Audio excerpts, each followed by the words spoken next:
আয়নাগরের বন্দী মানুষটি যখন ঘরে আসলো, এসে দেখে তার স্ত্রী অন্যের হাত ধরে আনন্দের সংসার শুরু করে দিয়েছে।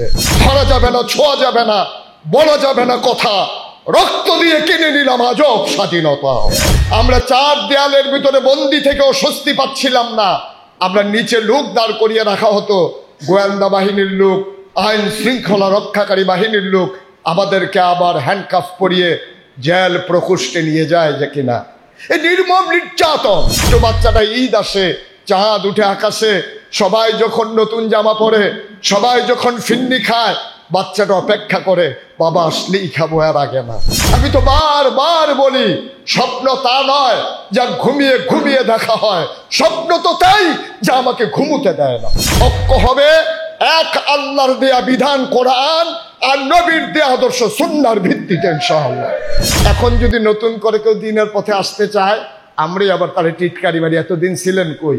এতদিন সে ছিলই আর কি লুকানো। এখন যখন এসেছে, আহলান সাহলান মারহাবা, মোস্ট ওয়েলকাম। গর্জে উঠো, জানিয়ে দাও, ছিলাম আছি থাকবো, রক্ত দেবো, জীবন দেবো, তবু জাতিকে মুক্ত রাখবো ইনশাআল্লাহ।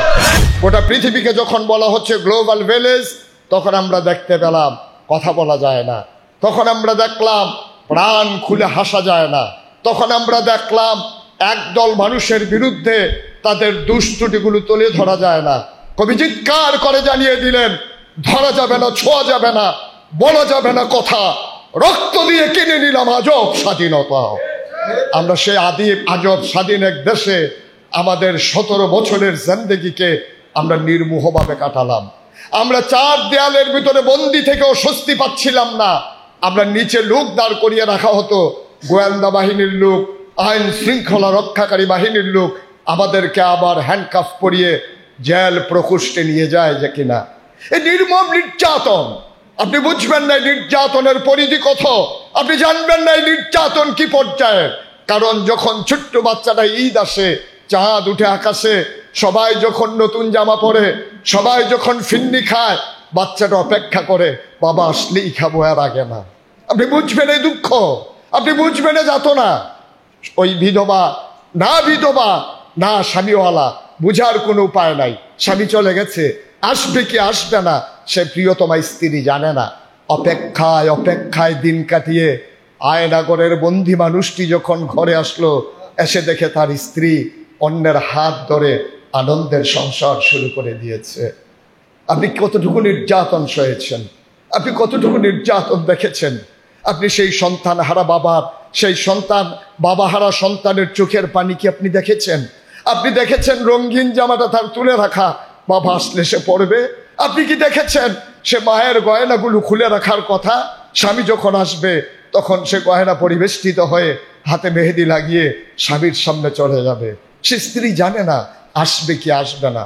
এমন এক দুঃসময় কাটিয়ে আমরা যখন মুক্তির স্বাদ পেলাম, পূর্ব আকাশে একটা সূর্য যখন উঠল রক্তিম আভা নিয়ে, সবাই মিলে দেখলাম একটা সুন্দর সূর্য আমাদেরকে জানিয়ে দিচ্ছে আগের দিনেরটা নয়, এটা একটা নতুন সূর্য। নতুন সূর্য দিয়ে নতুন দিন শুরু করে দিলাম। দিনের পরে রাত আসে, স্বপ্ন বুনতে শুরু করলাম, কিন্তু স্বপ্নগুলো যেন ধুমড়ে মুছড়ে যায়, স্বপ্নগুলো যেন ঘুমের মাঝে হারিয়ে যায়।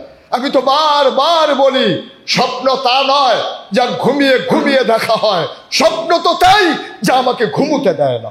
স্বপ্ন যাদের বুকে লালন করেন, কথার ফুলজুরি নয়, কথায় কথায় নিজেকে হারিয়ে নেওয়া নয়, কথার মাঝে নিজেকে লুকিয়ে নেওয়া নয়, সিদ্ধান্ত নেওয়ার পালা, এগিয়ে যাওয়ার পালা। আর এই ক্ষেত্রে কয়েকটা মূল নীতি আমাদেরকে গ্রহণ করতে হবে। আমাদের মূল পরিচয়, আমরা ভুইয়া চৌধুরী, পীর সাহেব, লাট সাহেব, আমরা ইমাম, আমরা খতিব, আমরা প্রিন্সিপাল, আমরা অমুক তুমুক, সব কিছুর পরিচয়ের ঊর্ধ্বে আমাদের পরিচয় ইন্নানি মিনাল মুসলিমিন, আমরা মুসলমান। এই পরিচয় যদি ধারণ করে জ্ঞানের চর্চা বাড়াতে পারি, আমরা কে কি বললো ওই কথা আমাদের আদর্শ নয়। আমাদের মূল আদর্শ হচ্ছে কোরআন এবং সুন্নাহ। কোনো মানুষের জিন্দেগির কি দরকার যেখানে আমার নবীর জিন্দেগি আমার সামনে আছে, যেখানে নবীর সিরত আছে, সেখানে আরেকজন ব্যক্তি এই জামানায় এসে যারা পাপ পঙ্কিলতায় লিপ্ত হয়ে যাওয়ার সম্ভাবনাই বেশি, এমন মানুষকে কেন আপনি আদর্শ গ্রহণ করবেন?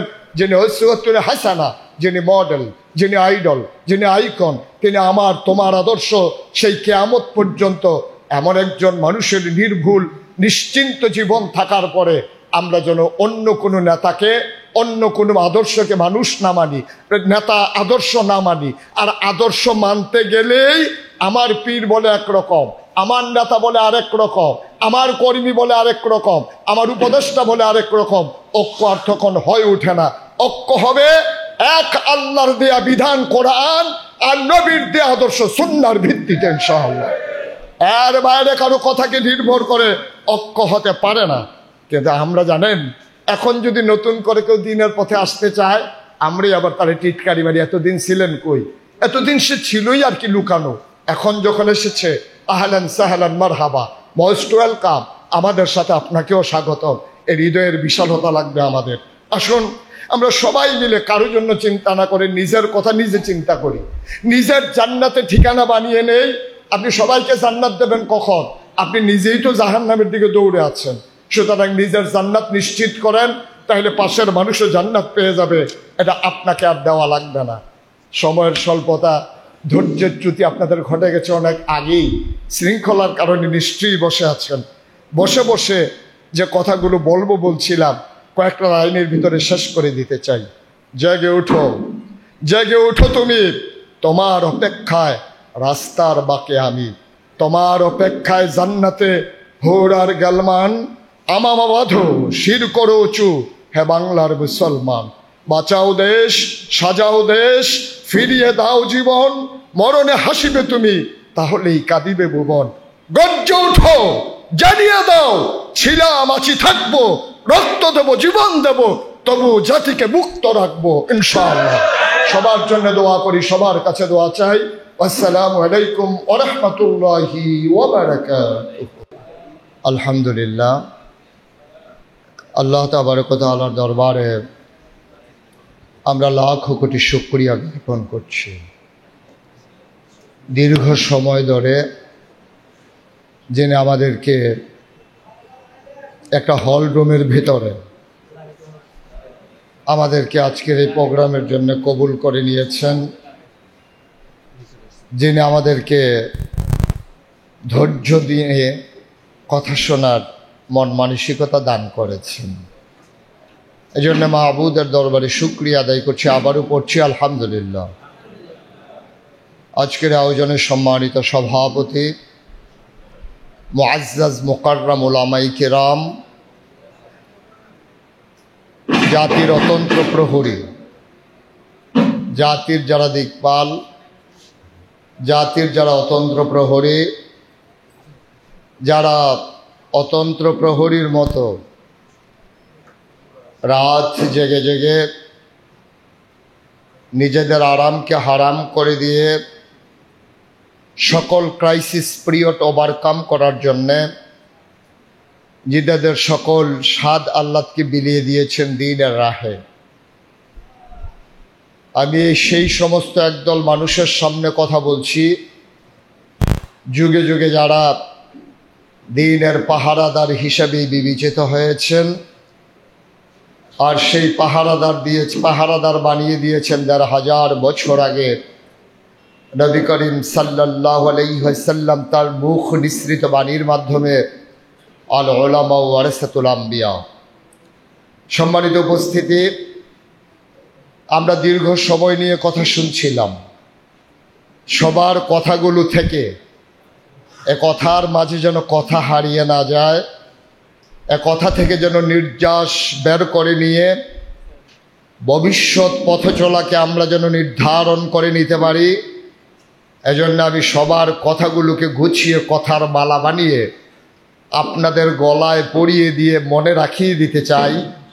মৃত্যুর পূর্ব মুহূর্ত পর্যন্ত এই কথাগুলো আমার জন্যে, আপনার জন্যে যেন পথ নির্দেশ হয়। আমরা আমাদের অতীত ভুলে গিয়েছি বলেই আজকে আমাদের এই দুর্দশা। আমরা বর্তমানে দাঁড়িয়ে ভবিষ্যৎ নির্মাণ করতে পারি না বলেই আমাদের এই লাঞ্ছনা। অতীত যারা মনে রাখে না, তারা কখনোই ভবিষ্যৎ বিনির্মাণ করতে জানে না। আমাদেরকে মনে রাখতে হবে ১৫০০ বছর আগে নবী যখন দ্বীনের দাওয়াত দিয়েছিলেন, হেরার আলো নিয়ে, হেরার মশাল নিয়ে তিনি একাই বের হয়েছিলেন।